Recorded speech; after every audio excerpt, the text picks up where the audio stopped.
And our first paper is Placemaking, a Phenomenological Theory of Technology Appropriation, which will be presented by Kai Riemer. And this was also nominated for the Best Paper Award for ICIS. So thank you, Kai. Thank you. Okay. Thank you very much for having me. This is a collaboration with Robert Johnston. This comes out of a 3-year collaboration now, where Robert, John and I embarked on getting into Heidegger's work, Martin Heidegger, a German philosopher, and his phenomenological account of human engagement with the world, and especially his tool analysis, his analysis of equipment, of how people make sense of and go about using tools in their everyday life, which we recognized has a lot to do with what we're studying. I won't have the time to actually go into the philosophy that deeply because it's just not enough time. However, the good thing about Heidegger's work is that it is phenomenology, so it has to do with human engagement in the world, not in the Husserlian sense where phenomenology is about phenomena, experience and consciousness, but about practical engagement with our environment, our tools. So what I'm going to do is I'm going to get you where I want to go via the everyday phenomena of our engagement with things in the world rather than the philosophy, and I'll bring a bit of that in the middle part. This work introduces a new theory of technology adoption, or better, appropriation, and I'm not going to draw on any of the theories that we have in our field because we didn't use them to actually get where we're going. We compare them in the paper, but what we do is we wanted to build this from the ground up, from Heidegger's work upwards, so building this on this philosophy. So rather than getting you to where I'm going via lengthy discussion of the Cartesian worldview and Heidegger and what it all means, I'm going to delve right into some of the phenomena. Now, things in the world, right, if our common sense view would be true, we would be able to recognize a thing by its properties, and we would be able to deduce what it is and its function and all the rest of it from its properties. Now, here's a nice object. It's obviously human-made. I call it the mystery object. I usually show at the beginning of my talks. It's a Roman object. It's an artefact. It's made from bronze. It's a dodecahedron. It has these odd-shaped holes in each of the sides, all different sizes. It's got these knobs on the edges, on the corners, sorry. What is it? Any guesses? What is it? Dice. A dice? Any other guesses? Yep. It's something to store garlic in. To store garlic in. Well, there's a lot of vampire sort of craze going on at the moment. I don't think that's what it is, but I don't know. What is it? What is it? A toy. Decoration.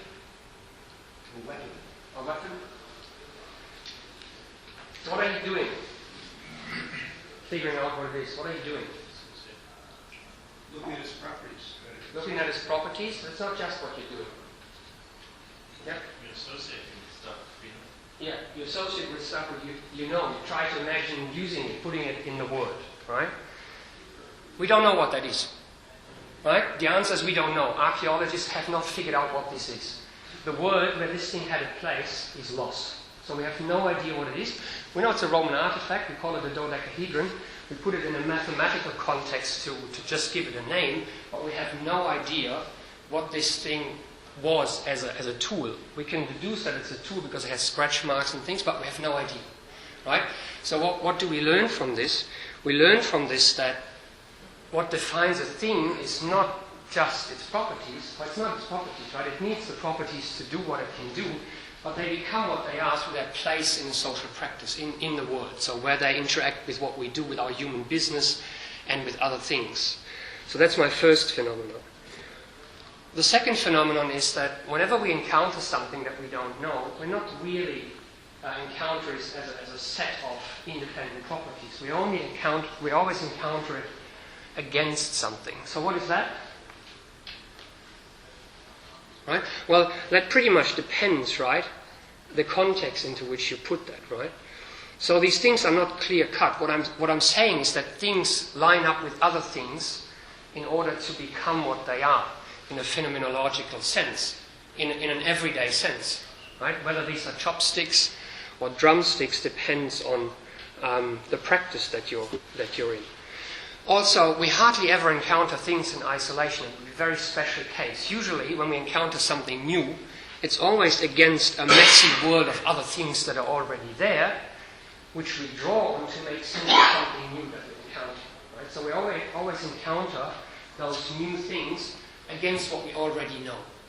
Otherwise, we wouldn't be able to make sense of what new thing is put in front of us.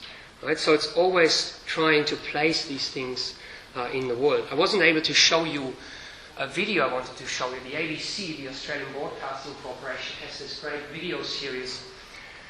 It's called The Collectors, where they discuss old artifacts, and they have this mystery object theories where they take one of these objects and they give it to people in the streets. And they ask them, what is this? And they look at it and, they sort of focus on certain properties, but then immediately they hold it, they try to, do stuff with it, and they try to actually provide a story of where this would fit in their world. And because most often the world where this had a place is lost, they have no idea, no way of figuring it out. Unless they know about history and they know where this would fit. Now, the next phenomenon is that when we adopt things and when things are just normal and we use them all the time, they become part of the environment. They go into the background, right? We can use them transparently and they usually withdraw from consciousness.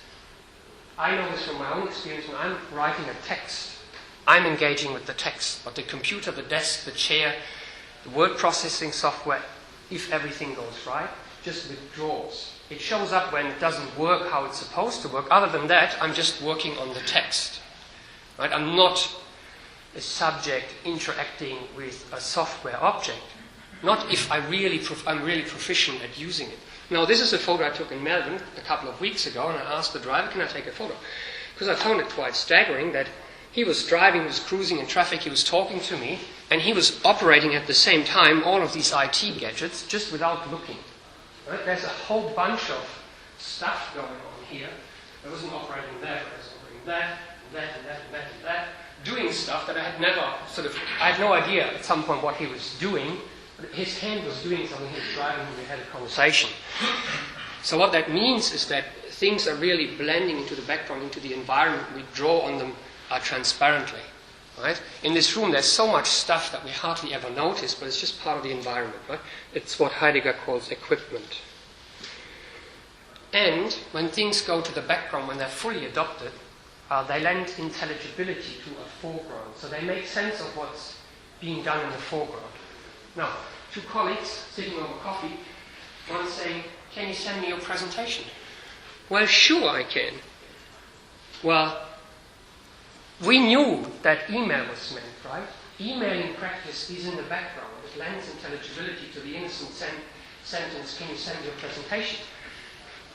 Those two people know that when the other gets to the office, the first one has already sent the presentation. There's no need to embark on a lengthy sort of logistics endeavor. So what I'm saying is that when we have these technologically grounded or technologically based practices, they're just normal. They lend intelligibility to the foreground. They make our lives easier, but they're hardly ever noticed, right? They're just there. They're part of the world that becomes a background to make sense of what's going on in the foreground.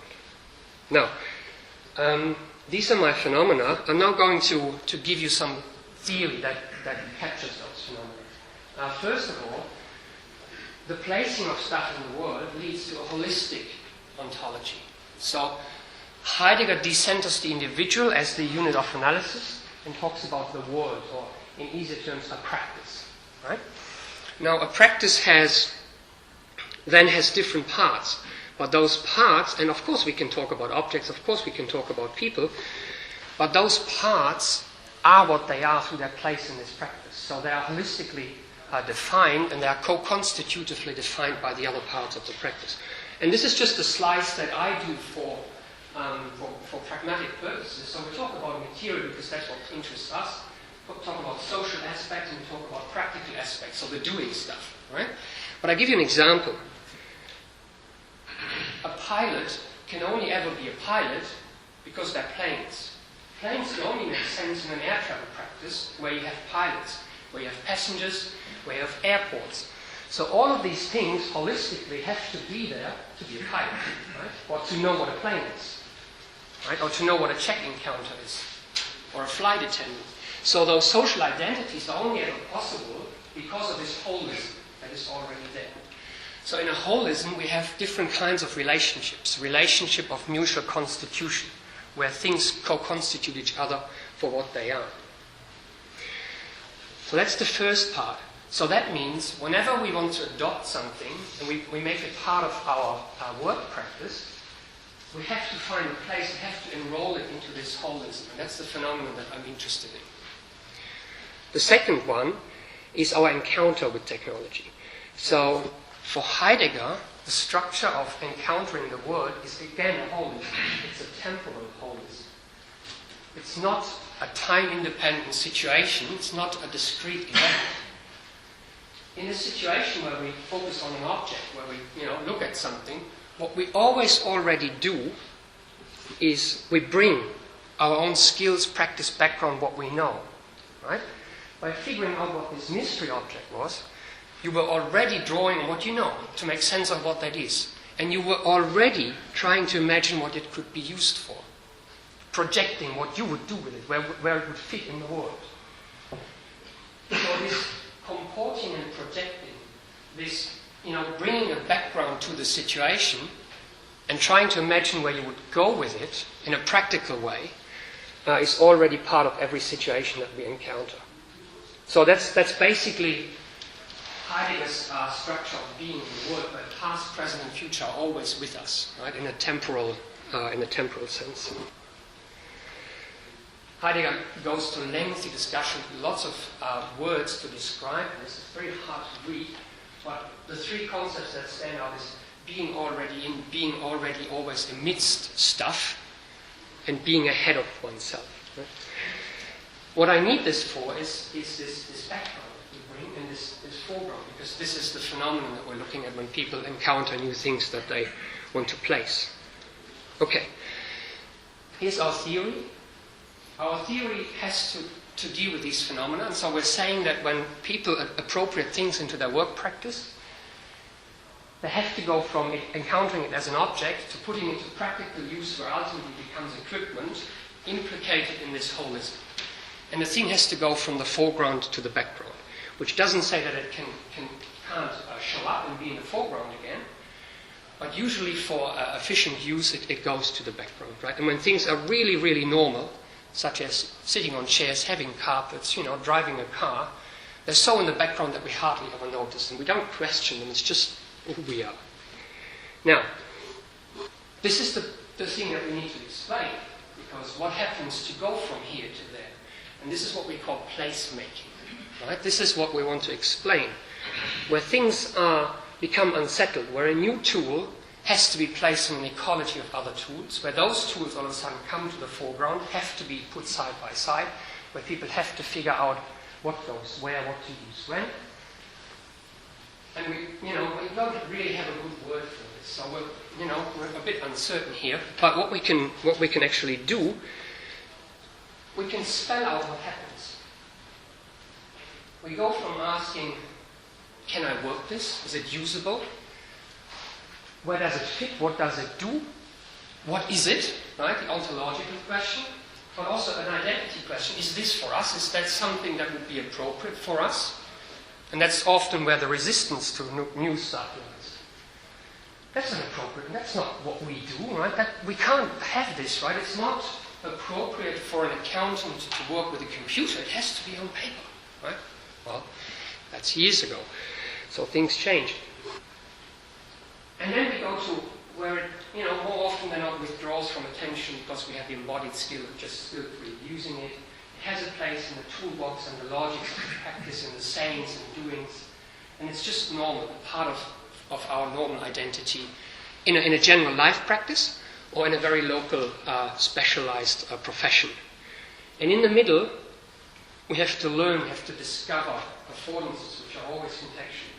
We have to place it in the toolbox, and we have to take ownership. We have to make it our own. So appropriation is not just figuring out where to place it, but also in the literal sense to make it part of who we are as a work practice, as a local profession. Now for the case. We have analyzed this in the case of social media adoption in the workplace. The good thing about social media is, and this is Yammer, which is like a Facebook for organizations, with access to data from Capgemini, which is an international consulting company. What we have done is we have analyzed, coded about 1,700 messages of self-referential communication. So the good thing is that in this tool, communication of the people about that tool is captured. So we can actually analyze what they talked about at the time when they first encountered the technology and try to make sense of it. So we've analyzed all these self-referential messages for the first, I think, 9 months, which is pretty much where the thing took off and hit the critical mass. And then we've done a qualitative conversation analysis later on. So we can actually look at what people talked about at the time. We don't have to rely on their recollection, which on the basis of this philosophy doesn't really work, because if you look at the past from your current background, you see things very differently. So this is a great opportunity of studying this phenomenon.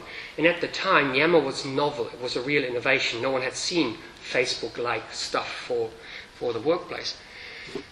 The first thing we did, we coded those messages, and we came up with 5 categories, bottom up. People talk about features, people compare it with other stuff, they talk about its use, they talk about what is appropriate, norming, what one should do, and they try to get others excited and share strategies for diffusing the thing. We've plotted this over time, and we can see a clear change in the conversations, going from talking about features and comparing, to talking more about use, to talking about how to get others into the game and norming behavior. Okay? But that's only the first part.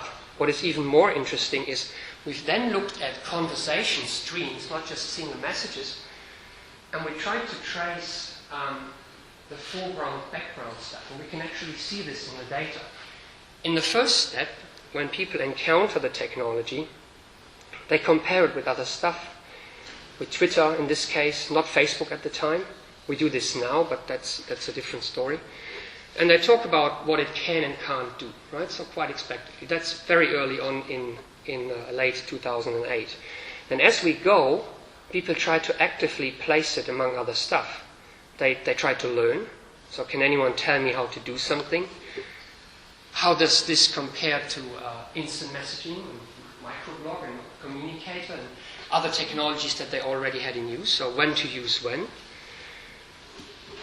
And also talking about, legitimizing it. So taking ownership, the official sanction that the organization tells them, okay, it's okay to use this, right?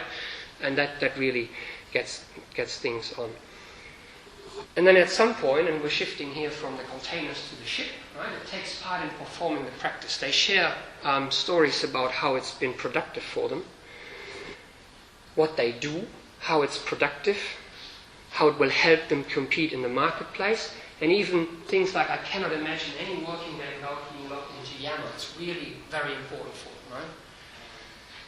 But then also something else happens, and we've traced that very carefully, but at some point in April 2009, what happens is the first conversations show up that you can only understand, that you can only be part of, if you are already part of the yamming practice. That's the word that they come up with.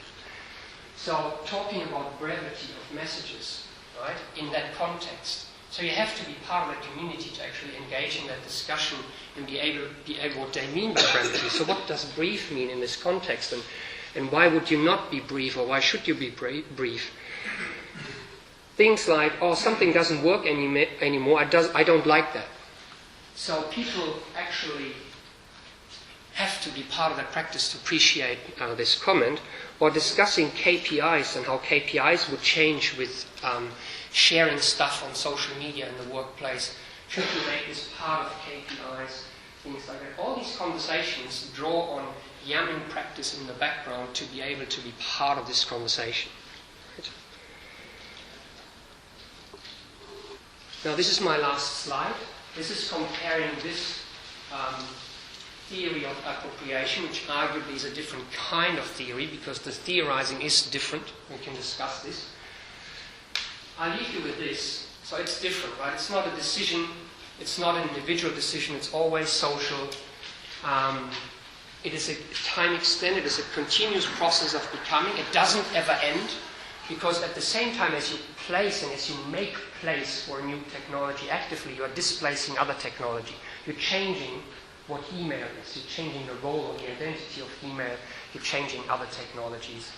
And when new technologies come in, you will change what Yammer is and things like that. So it's a continuous becoming process, and it draws on a holistic ontology. Thank you very much.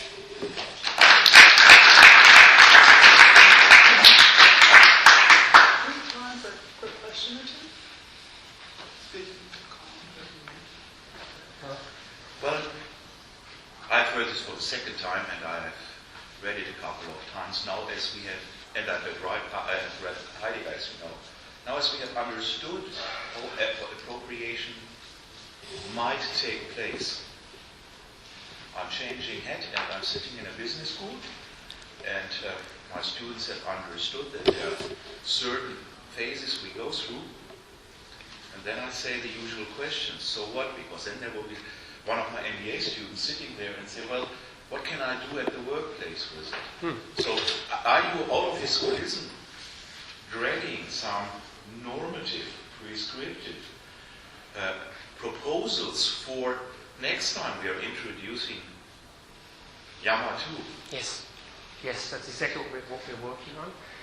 And you can see a lot. This gives you what we call points of leverage. Gives you entry to where you can actually do things like helping people make sense of it, guide people in developing local, what they might call use cases and things like that. I've also presented this as a CIO forum at the Gold Coast, and people understand this because they understand the phenomena. They understand that things go to the background. They understand that things change their nature when new technologies come in. So you can actually talk about the phenomena with managers. I use different language, that's for sure, but it's very kind of practical. And they appreciate that they understand what is likely to happen. They don't want to know the outcome. It's fairly unrealistic for them to actually know that, and if someone tells them what's going to happen, they don't believe it anyway. But if they can understand some steps of what happens along the way, they appreciate that. Alan? Well, two comments, less than questions. One comment is, you're framing this as placemaking. To me, is very interesting because I call it placemaking. Place is a physical way of framing it. And this is very ironic because everything you're talking about is transcending the physical. Don't answer that, that's just a comment. And the other thing I just find very interesting is that when you talk about technology appropriation, I can't get out of my head text appropriation. You know, text is a technology, and so many, but not everything that you said. I kept on thinking, oh, this makes so much sense to me in terms of hermeneutics. Again, that's a comment. Please indulge me. Yeah, look, I have no question here. But the whole sense-making process that people go through is very hermeneutic, right? I mean, in Heidegger, it's hermeneutics. Oh, and thank you for interpreting Heidegger for me. Whenever I read him, I can't make any sense of it, so I'll rely on people like you. It took us 3 years. We're still not done. Benjamin. Looking at the model of the three stages that you've introduced, if I were to put it provocatively, I would say that, especially the earlier ones, to make sense of the entire thing still seem to be very Cartesian, because the thing that needs to be put into practice somehow has to grow in there. So it's, at one point at least, it was a thing separate from the practice. It's not the Cartesian. practice thing doesn't seem to show up until the very end. So what's the language that you use to describe? We talk about objects, but we make it very clear that these are not Cartesian substances. Because to encounter an object as a Cartesian substance takes a lot of skill to actually step out of the world and actually try and see its material properties and not the properties that are of concern to us in our own practices. It's what physicists, it's what scientists do. They're trained to see the world deprived from all social sort of surrounding social matter.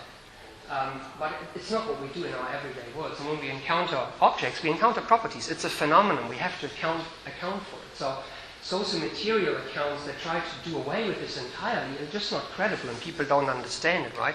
So we have to give the object a place. But we will never, Graham Harman, who's a great interpreter of Heidegger, says, we will never discover the depth of any object because we will only scratch the surface, what matters to us, right?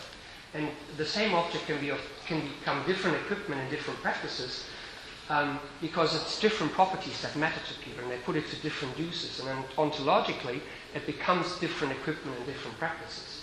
So I'm trying to actually put those two phenomena into the same holistic framework, because we can't ignore the object-subject dualism, because we do it all the time, right? So we have to give it a place in the philosophy. Okay.